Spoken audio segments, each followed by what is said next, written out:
friends, we are back with our topic that is concept of consumer equilibrium.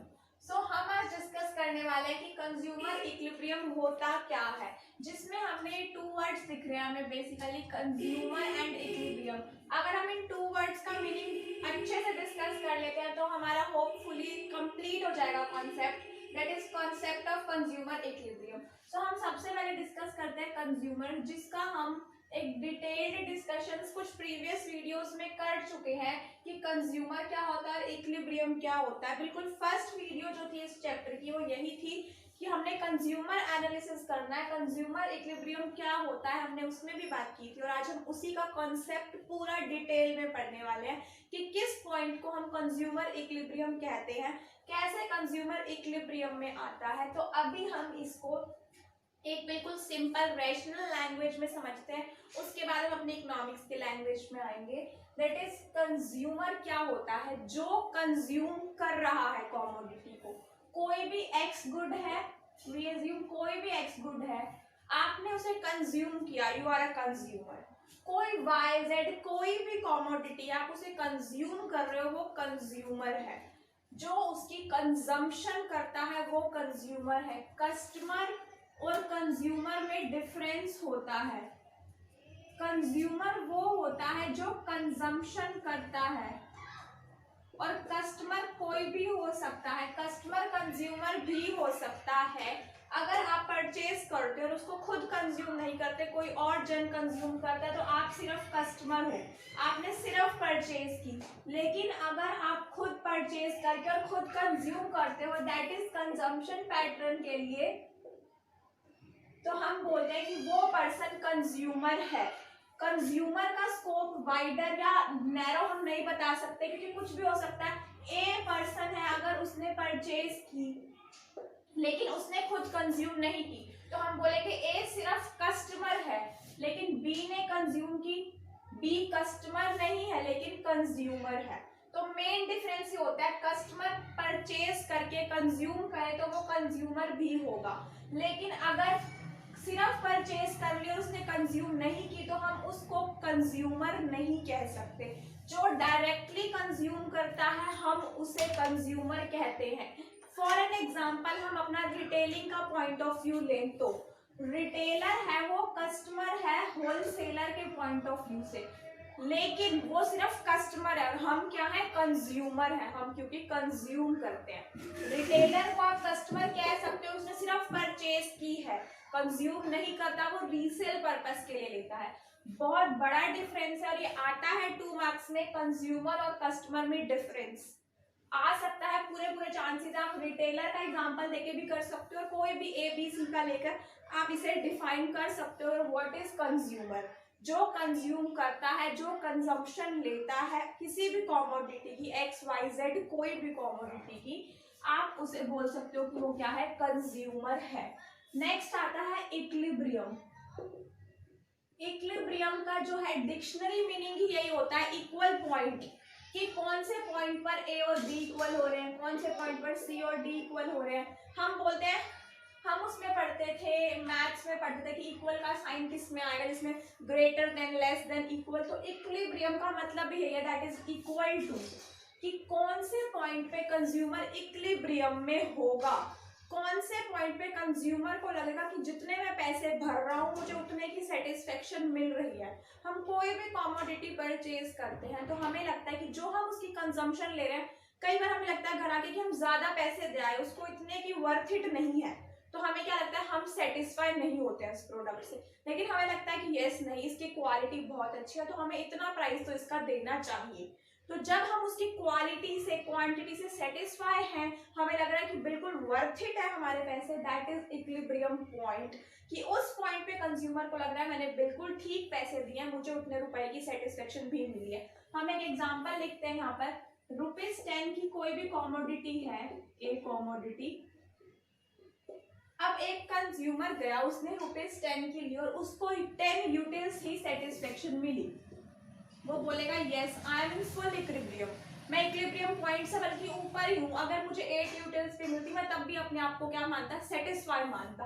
8 utils पे भी वो मान रहा है कि मैं इक्विलिब्रियम से ऊपर ही हूँ, 6 यूटिल्स पे भी वो मान रहा है, 4 यूटिल्स पे भी मान रहा है, लेकिन जैसे ही वो 2 यूटिल्स पे है वो लगता है नहीं भैया मैं ज्यादा पैसे दे रहा हूँ। अब मेरा इक्विलिब्रियम पॉइंट तो यही था, मैक्सिमम मैं 4 यूटिल्स तक जब मुझे मिल रहा है मैं इतना ले सकता हूँ, इससे ज्यादा अगर मैं लेता हूँ कंज्यूम करता हूँ तो मुझे जो यूटिलिटी डिराइव हो रही है वो मुझे नहीं लग रहा कि वर्थ इट है मेरे पैसों के, तो मैं यहाँ नहीं जाऊंगा, मुझे यहाँ पे नेगेटिव सेटिस्फेक्शन मिलनी स्टार्ट हो जाएगी, तो मुझे नहीं लग रहा कि यहाँ पे इक्विलिब्रियम में मैं हूँ। तो हमने दो वर्ड्स को डिस्कस किया, कंज्यूमर और इक्विलिब्रियम। कंज्यूमर क्या होता है, जो डायरेक्टली कंज्यूम करता है, कंजम्पशन करता है, और इक्विलिब्रियम क्या होता है, दैट पॉइंट जिस पॉइंट पे कंज्यूमर को लगता है कि यस इक्वेट हो गया, जितने पैसे मैंने भरे उतने की मुझे सेटिस्फेक्शन मिली। इसको आप एक लेमैन लैंग्वेज में हम बोल सकते हैं, हमने समझा है दो वर्ड्स के मीनिंग को विद एग्जांपल। आप बताइएगा जब भी concept of consumer equilibrium explain करो, पहले कंज्यूमर और इक्विलिब्रियम का मीनिंग डिस्कस करो, उसके बाद हम पढ़ते हैं कि इन टोटल कंज्यूमर इक्विलिब्रियम का मतलब इकोनॉमिक्स में क्या है। अभी हमने लेमैन में पढ़ लिया कि कंज्यूमर क्या है, जो कंजम्पशन करता है, इक्विलिब्रियम क्या है, जिस पॉइंट पर लगता है उसे मुझे मैक्सिमम सेटिस्फेक्शन मिल रही है, जितने पैसे मैंने दिए मुझे उतने रुपए की सेटिस्फेक्शन मिल गई, वो उसका इक्विलिब्रियम पॉइंट हो जाता है। इसको हम पॉइंट से ही नोट करते हैं, जिसपे वो दोनों इक्वेट हो जाते हैं।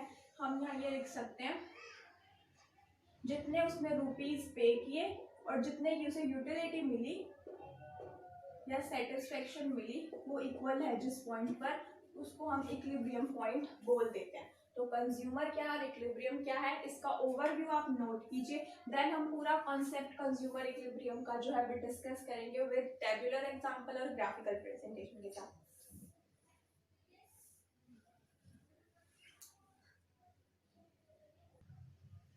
सो यस, डिस्कस कर रहे हैं हम कंज्यूमर इक्विलिब्रियम का कॉन्सेप्ट। तो अब हम डिस्कस करते हैं इकोनॉमिक्स की लैंग्वेज में कि कंज्यूमर इक्विलिब्रियम क्या होता है, इसकी क्या डेफिनेशन है। अगर हमारे पास क्वेश्चन आता है कि आपको concept of consumer equilibrium define करो, तो आपको कैसे डिफाइन करना है। सबसे पहले आपको वही चीज मेंशन करनी है कि कंज्यूमर कौन है, जो डायरेक्टली कंज्यूम करता है, और इक्विलिब्रियम पॉइंट कौन सा है जहाँ पे कंज्यूमर को मैक्सिमम सेटिस्फेक्शन मिलती है, जितने रुपीज वो देता है उसको उतना गेन लेने के लिए। 10 रुपीज की चीज है तो उसे 10 रुपीज जितनी सेटिस्फेक्शन मिलनी चाहिए, अगर उससे ज्यादा मिल रही है तो इट्स ओके, लेकिन अगर उससे कम मिल रही है तो वो इक्विलिब्रियम पॉइंट से बाहर है, इक्विलिब्रियम पॉइंट से नीचे है, तो वो नहीं चाहेगा कि मैं कभी भी उस चीज को परचेज करूं या कंज्यूम करूं। तो इक्विलिब्रियम पॉइंट वो होता है जहाँ पे कंज्यूमर को जितने रुपीज वो दे रहा है उसके इक्वल में से मैक्सिमम सेटिस्फेक्शन मिलती है। ये चीज हमने अभी डिस्कस की थी। इसी चीज को हम इकोनॉमिक्स की लैंग्वेज में कंज्यूमर इक्विलिब्रियम सिचुएशन क्या होती है उसको डिस्कस करेंगे। उसमें हमने डिफरेंट किया था कि कंज्यूमर क्या है, इक्विलिब्रियम क्या है, लास्ट में कंज्यूमर इक्विलिब्रियम क्या है हम वो डिस्कस कर रहे हैं। दैट इज कंज्यूमर इक्विलिब्रियम वो सिचुएशन है जहां पे कंज्यूमर को मैक्सिमम सेटिस्फेक्शन मिलती है, whereas the consumer gets maximum satisfaction out of his total given income. आपको इनकम उसकी गिवन होगी, दैट इज रुपीज 10, 100, 1000, 1 लाख, कितनी भी होगी, अपनी टोटल इनकम जो है गिवन है जो आपको, उसको जैसे वो स्पेंड कर रहा है, उसको स्पेंडिंग करने से उसे जो सेटिस्फेक्शन मिल रही है वो मैक्सिमम सेटिस्फेक्शन मिल रही है।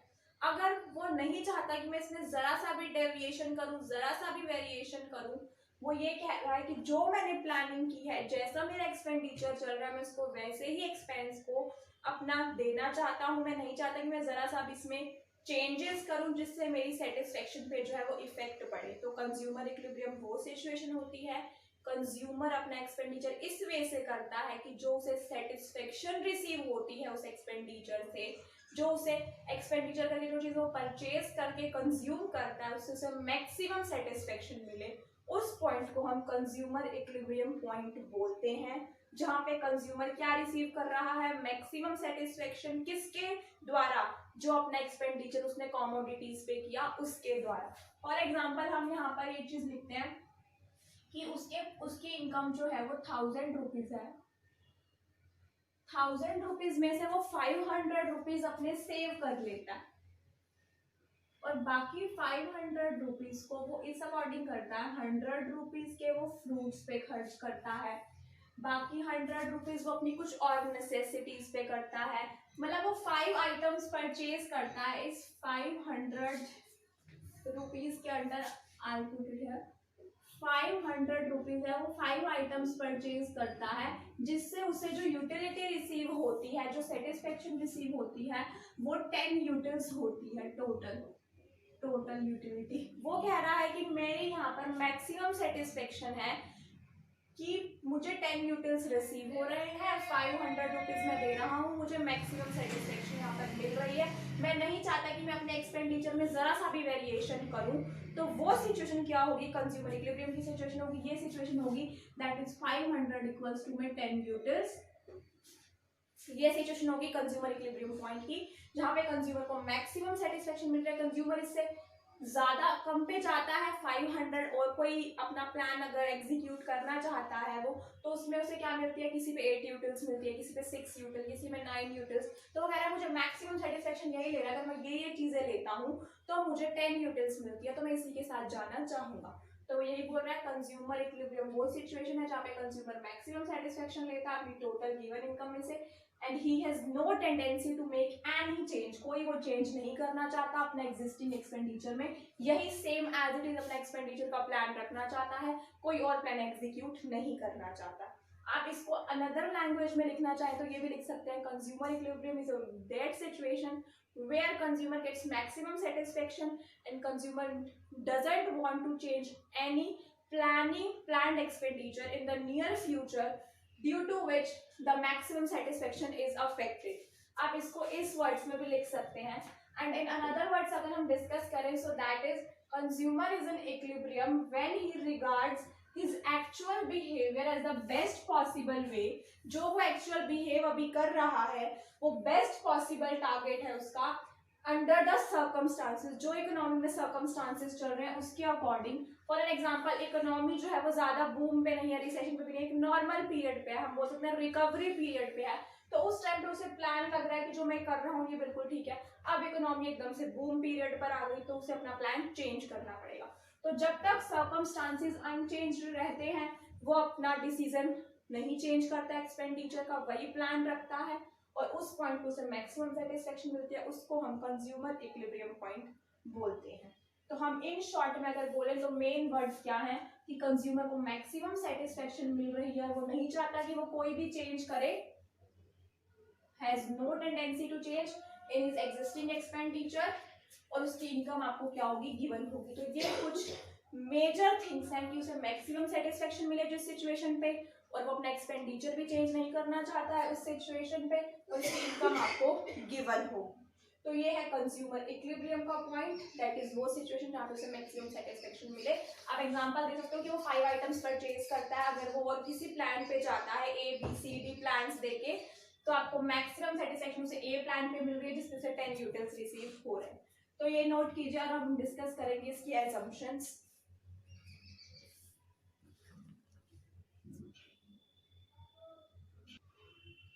So yes, now we are discussing the assumptions of consumer equilibrium concept। First assumption जो है मोस्ट इम्पॉर्टेंट assumption है पूरे इकोनॉमिक्स में, आप बोल सकते हो कि हर कॉन्सेप्ट में यूज होगी, कि आपका कंज्यूमर जो है वो क्या है, रेशनल है।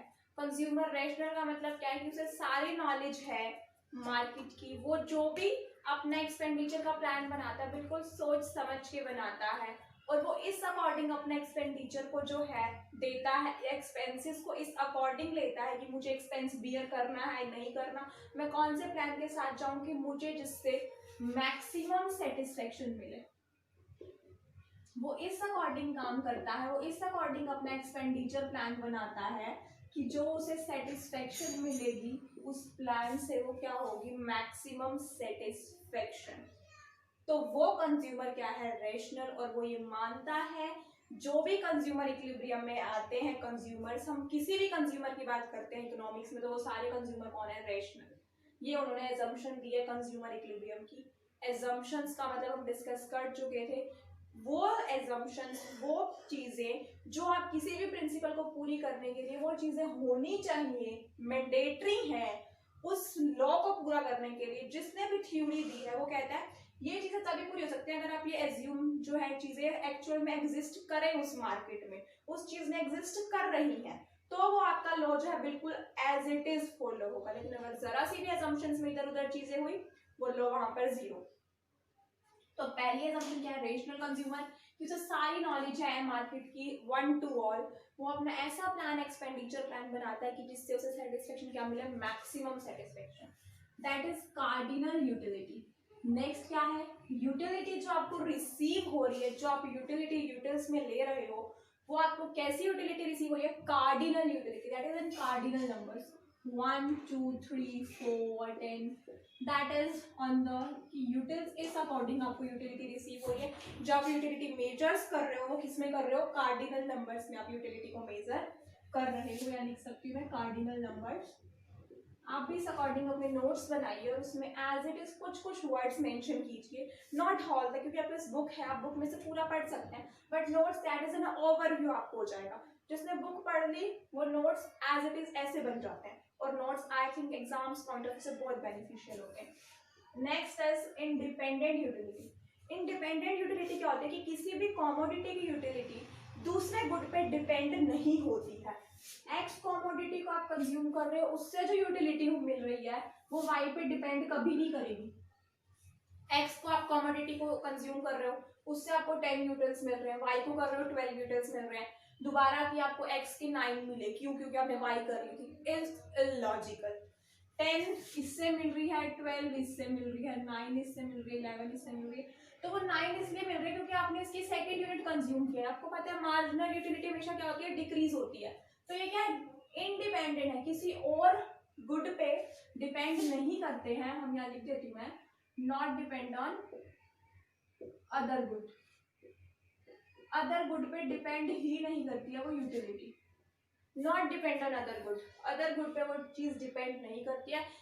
इंडिपेंडेंट यूटिलिटी है वो, जो आपको यूटिलिटी मिल रही है किसी भी कॉमोडिटी से, वो इंडिपेंडेंट है, किसी और गुड की कंजम्पशन से वो इफेक्ट नहीं होती। ये भी लिख देती हूँ, नॉट अफेक्ट बाय